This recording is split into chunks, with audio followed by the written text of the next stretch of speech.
The last 2 months of our 8-year business were our two record months that we've ever had. The first month after we ran the email, we did $73,000 that month. The next month was our second highest month ever, which was 68,000. It's like one of the things that I thought was so like kind of old school way Yeah. of reaching out to people. Like who's gonna look at an email? And sure enough, it was like crazy.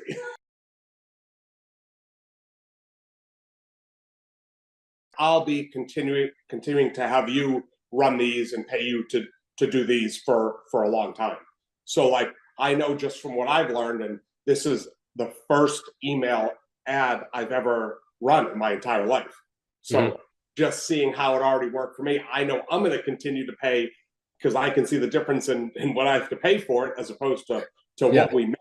And it wouldn't even have to. It could be a fraction of that amount that we make. It doesn't have to be that much. If it was even 20% of what that would have been a great return on my investment. Thank you.